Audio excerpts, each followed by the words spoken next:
ಯಕ್ಷಗಾನ ಕರಾವಳಿ ಮೂಲದ ಪ್ರಸಿದ್ಧ ಜಾನಪದ ಕಲೆ, ಅಸಂಖ್ಯಾತ ಅಭಿಮಾನಿಗಳನ್ನು ಹೊಂದಿರುವಂತಹ ಮೇರು ಕಲಾ ಪ್ರಕಾರ. ಇಂತಹ ಯಕ್ಷಗಾನ ಕ್ಷೇತ್ರದಲ್ಲಿ ಮಿಂಚಿರುವಂತಹ ಪ್ರತಿಭೆಗಳು ಕೂಡ ಅಗಣಿತ. ಇದು ಕಲೆಯಾಗಿದ್ರೂ ತಪಸ್ಸಿನಂತೆ ಆರಾಧಿಸುವ ಅನೇಕ ಕಲಾವಿದರ ಉದಾಹರಣೆಗಳು ನಮ್ಮ ಮುಂದೆ ಸಿಗುತ್ತದೆ. ಅದೇ ರೀತಿಯಲ್ಲಿ ಇಲ್ಲೊಂದು ಕುಟುಂಬವು ಯಕ್ಷಗಾನವನ್ನು ಆರಾಧಿಸಿಕೊಂಡು ಯಕ್ಷಗಾನ ತಂಡವೊಂದನ್ನು ಕಟ್ಟಿಕೊಂಡು ಕಾರ್ಯಕ್ರಮವನ್ನು ನೀಡುತ್ತಾ ಸಂಘಟಿಸ್ತಾ ಬರ್ತಾ ಇದೆ. ಹಾಗಿದ್ರೆ ಯಾರದು, ಯಾವುದು ಆ ಕಲಾ ತಂಡ ಎನ್ನುವ ಕುತೂಹಲಕ್ಕೆ ಉತ್ತರ ಬರ್ತಾ ಇದೆ ನೋಡಿ.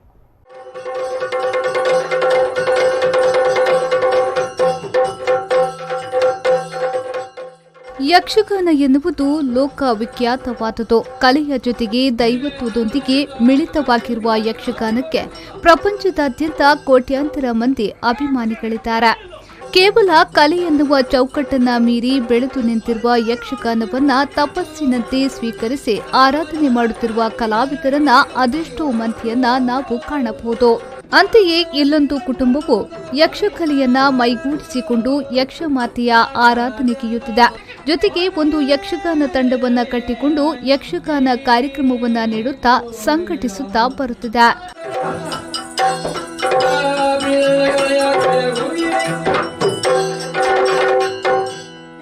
ಇವರ ಹೆಸರು ಪ್ರಮೋದ್ ತಂತ್ರೆ. ಉಡುಪಿ ಪುತ್ತೂರಿನ ಶ್ರೀ ಭಗವತಿ ಯಕ್ಷಕಲಾ ಬಳಗದ ಸಂಚಾಲಕರು. ಇವರ ಇಡೀ ಕುಟುಂಬವೇ ಇದೀಗ ಯಕ್ಷಗಾನ ಕಲಾ ಸೇವೆಯನ್ನ ಕೈಯುತ್ತಿದೆ. ಬಾಲ್ಯದಿಂದಲೇ ಯಕ್ಷಗಾನದತ್ತ ಒಲವು ಹೊಂದಿದ್ದ ಪ್ರಮೋದ್ ಅವರು 5ನೇ ತರಗತಿಯಿಂದಲೇ ಯಕ್ಷಗಾನ ಕಲಿಕೆ ಆರಂಭಿಸಿದ್ರು. ಬಳಿಕ ವಿದ್ಯಾಭ್ಯಾಸ ಮುಗಿಸಿ ಉದ್ಯಮ ಆರಂಭಿಸಿದ ಸಂದರ್ಭದಲ್ಲಿ ಯಕ್ಷಗಾನ ಆಟಗಳನ್ನು ಆಡಿಸುತ್ತಿದ್ರು. ಬಳಿಕ ಯಕ್ಷಗಾನದತ್ತ ಆಸಕ್ತಿಯು ಹೆಚ್ಚಾಗಿ 2013ರಲ್ಲಿ ಶ್ರೀ ಭಗವತಿ ಯಕ್ಷಕಲಾ ಬಳಗ ಎನ್ನುವ ತೆಂಕುತಿಟ್ಟಿನ ಯಕ್ಷಗಾನ ತಂಡವನ್ನು ರಚಿಸಿದ್ರು. ಈ ಹವ್ಯಾಸಿ ಕಲಾ ತಂಡವು ಕಳೆದ 7 ವರ್ಷಗಳಲ್ಲಿ 50ಕ್ಕೂ ಅಧಿಕ ಯಕ್ಷಗಾನ ಪ್ರದರ್ಶನಗಳನ್ನು ಕರಾವಳಿಯಾದ್ಯಂತ ನೀಡಿದೆ. ಆಸಕ್ತಿ ನನಗೆ ಬಹಳ ಚಿಕ್ಕಂದಿನಲ್ಲೂ ಇದೆ. ನಾನು ಒಂದು 2ನೇ ಕ್ಲಾಸ್ 3ನೇ ಕ್ಲಾಸಲ್ಲಿರುವಾಗ ಶಾಲೆಯಲ್ಲಿರುವಾಗಲೇ ಯಕ್ಷಗಾನಕ್ಕೆ ಸೇರಬೇಕಂತ ಹೋದಾಗ ಸಹಿತ ಆ ದಿವಸ 5ನೇ ಕ್ಲಾಸ್ನವರ ಮೇಲೆ ತಗೊಳ್ಳುವಂತೇಳಿ ಅವರು ಡಿಸೈಡ್ ಮಾಡಿದಾಗ ನಮಗೆ ಅವಕಾಶ ಸಿಕ್ಕಿರಲಿಲ್ಲ. ಸಣ್ಣದಿರುವಾಗ ನಾವು ಪ್ರತಿಯೊಂದು ದಿವಸ ನಮ್ಮಲ್ಲಿ ಆಗ ಬಹಳಷ್ಟು ಟೆಂಟ್ ಮೇಳಗಳ ಆಟ ಎಲ್ಲ ಆಗ್ತಾಯಿತ್ತು ನಮ್ಮ ಪರಿಸರದಲ್ಲಿ.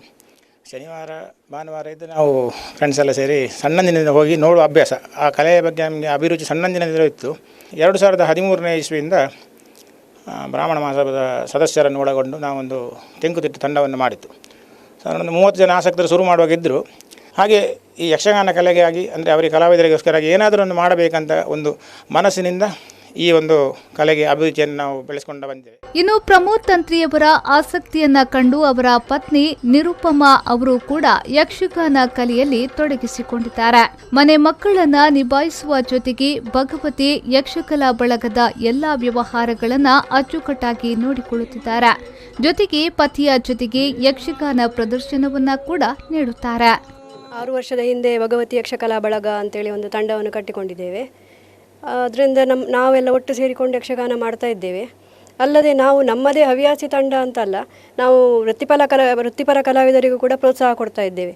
ವರ್ಷ ಹನುಮಗಿರಿ ಮೇಳದಿಂದ ನಾವು ಪ್ರತಿ ವರ್ಷ ಒಂದೊಂದು ಯಕ್ಷಗಾನವನ್ನು ಅಲ್ಲಿಯ ಜನರನ್ನು ಒಗ್ಗೂಡಿಸಿಕೊಂಡು ಮಾಡ್ತೇವೆ. ಈ ಬಾರಿ ಪಾವಂಜೆ ಮೇಳದ ಯಕ್ಷಗಾನವನ್ನು ಕೂಡ ನಾವು ಮಾಡಿಸ್ತಾ ಇದ್ದೇವೆ. ಹಾಗೆ ವರ್ಷಕ್ಕೊಂದು 2 ಮೇಳದ ಯಕ್ಷಗಾನಗಳನ್ನು ಮಾಡ್ತೇವೆ. ಹಾಗೆ ನಾವು ಕೂಡ ಹವ್ಯಾಸಿ ತಂಡಗಳಾಗಿ ನಾವು ಕೂಡ ನಮ್ಮ ಯಕ್ಷಗಾನ ಪಯಣವನ್ನು ಮುಂದುವರಿಸ್ತಾ ಇದ್ದೇವೆ. ಇನ್ನು ದಂಪತಿಯ ಯಕ್ಷಗಾನ ಆಸಕ್ತಿ ಮಕ್ಕಳಿಗೂ ವರ್ಗಾವಣೆಯಾಗಿದ್ದು, ಮಕ್ಕಳು ಕೂಡ ಪ್ರಬುದ್ಧವಾಗಿ ಯಕ್ಷಗಾನ ಪ್ರದರ್ಶನ ನೀಡುತ್ತಿದ್ದಾರೆ. ಸಣ್ಣ ವಯಸ್ಸಿನಲ್ಲೇ ಯಕ್ಷಗಾನ ಕಲೆಯನ್ನ ರೂಢಿಸಿಕೊಂಡಿದ್ದು ಮುಂದಕ್ಕೆ ಪ್ರಬುದ್ಧ ಕಲಾವಿದರಾಗುವ ಭರವಸೆ ಮೂಡಿಸುತ್ತಿದ್ದಾರೆ. ನಾನು ಆ್ಯಕ್ಚುಲಿ 7th ಸ್ಟ್ಯಾಂಡರ್ಡಲ್ಲಿ ಇರುವಾಗ ಪುತ್ತೂರು ದೇವಸ್ಥಾನದಲ್ಲಿ ಒಮ್ಮೆ ಯಕ್ಷಗಾನ ಡ್ಯಾನ್ಸ್ ಮಾಡಿದ್ದೆ. ಅದನ್ನು ನೋಡಿ ತುಂಬ ಜನ ಇಷ್ಟಪಟ್ಟರು. ಅಲ್ಲಿಂದ ಆ್ಯಕ್ಚುಲಿ ಅಪ್ಪನಿಗೆ ಸಹ ಒಂದು ಇಂಟ್ರೆಸ್ಟ್ ಬಂತು ಯಕ್ಷಗಾನ ಗ್ರೂಪ್ ಸ್ಟಾರ್ಟ್ ಮಾಡುವ ಅಂತ ಅಲ್ಲಿ. ಹಾಗೆ ಹೌದು, ಸ್ಟಡೀಸ್ ಒಟ್ಟಿಗೆ ಯಕ್ಷಗಾನ ಮತ್ತು ಕಾಲೇಜಲ್ಲಿ ಸಹ ತುಂಬ ಪ್ರೋಗ್ರಾಮ್ಸಿಗೆಲ್ಲ ಕರೀತಾರೆ. ನಾನು ಕಲ್ಚರಲ್ ಲೀಡರ್ ಎಲ್ಲ ಮಾಡಿದ್ದಾರೆ. ಹಾಗೆ ನಾನು ಅಂದರೆ UKGಯಲ್ಲಿರುವಾಗ ಅಂದರೆ ಶುರು ಆದದ್ದು. ಸೊ UKG ಸರಿ ಇರಲಿಲ್ಲ ನನ್ನದು ಯಕ್ಷಗಾನ. ನಂದು ಸರಿಯಾದದ್ದು 5ನೇ ಕ್ಲಾಸಲ್ಲಿ ಸರಿಯಾದದ್ದು. ಹಾಗೆ 5ನೇ ಕ್ಲಾಸಲ್ಲಿ ಒಳ್ಳೊಳ್ಳೆ ವೇಷಗಳನ್ನು ಮಾಡಿದ್ದೇನೆ. ಹಾಗೆ ಗದಾಧರ ಮಾಡಿದ್ದೇನೆ, ಅಭಿಮನ್ಯು ಮಾಡಿದ್ದೇನೆ, ಹಾಗೆಲ್ಲ ವೇಷ ಮಾಡಿದ್ದೇನೆ. ಹಾಗೆ ನಮ್ಮದು ಶುರು ಆದದ್ದೆಲ್ಲ 50ಕ್ಕಿಂತ 60 ವೇಷ ಆಗಿದೆ ನನ್ನದು. ಮತ್ತು ಕೆಲವು ಮೇಳಗಳಲ್ಲೂ ಮಾಡಿದ್ದೇನೆ. ಹನುಮಗಿರಿ ಮೇಳ, ಕಟೀಲ್ ಮೇಳ, ಅವುಗಳ ಮೇಳದಲ್ಲೆಲ್ಲ ಮಾಡಿದ್ದೇನೆ. ಯಕ್ಷಗಾನ ಸಂಘಟಿಸುವುದು ಎಂದರೆ ಅದು ಸುಲಭದ ಮಾತಲ್ಲ. ವೇಷಭೂಷಣಗಳಿಗೆ ವಿಶೇಷ ಪ್ರಾಧಾನ್ಯತೆ ಇದೆ. ಈ ನಿಟ್ಟಿನಲ್ಲಿ ಉಡುಪಿಯ ತೆಂಕುತಿಟ್ಟಿನ ವೇಷಭೂಷಣಗಳ ಅಲಭ್ಯತೆಯ ಹಿನ್ನೆಲೆಯಲ್ಲಿ ಸ್ವಂತವಾಗಿ ವೇಷಭೂಷಣಗಳನ್ನು ಹೊಂದಿಕೊಂಡಿದ್ದಾರೆ. ಅತ್ಯಂತ ಕಡಿಮೆ ವೆಚ್ಚದಲ್ಲಿ ಬಾಡಿಗೆಗೆ ನೀಡುತ್ತಿದ್ದಾರೆ. ಕೇವಲ ಹವ್ಯಾಸಿ ಕಲಾವಿದರು ಮಾತ್ರವಲ್ಲದೆ ವೃತ್ತಿಪರ ಕಲಾವಿದರ ಕಾರ್ಯಕ್ರಮಗಳನ್ನು ಸಂಘಟಿಸುತ್ತಾ ಕಲೆಯನ್ನ ಬೆಳೆಸುತ್ತಿದ್ದಾರೆ. ಇವರ ಈ ಕಲಾ ಸೇವೆ ಹೀಗೆಯೇ ಮುಂದುವರಿಯುತ್ತಿರಲಿ ಎನ್ನುವುದು ನಮ್ಮ ಆಶಯ. ಅದು ನಾಡಿನ ಹಾಗೂ ಅದೊಂದು ದುರ್ಗಮವಾದಂತಹ ಪ್ರದೇಶ, ಕಲ್ಲು ಮುಳ್ಳುಗಳಿಂದ ಒಡವರಿದಂತಹ ಕ್ಷೇತ್ರ. ಹುಲಿಯೋ ಸಿಂಹವೋ ಕರಡಿಯೋ ಕ್ರೂರ ಮೃಗಗಳಾದ್ರೂ ಆಗುತ್ತಿತ್ತಲ್ಲ.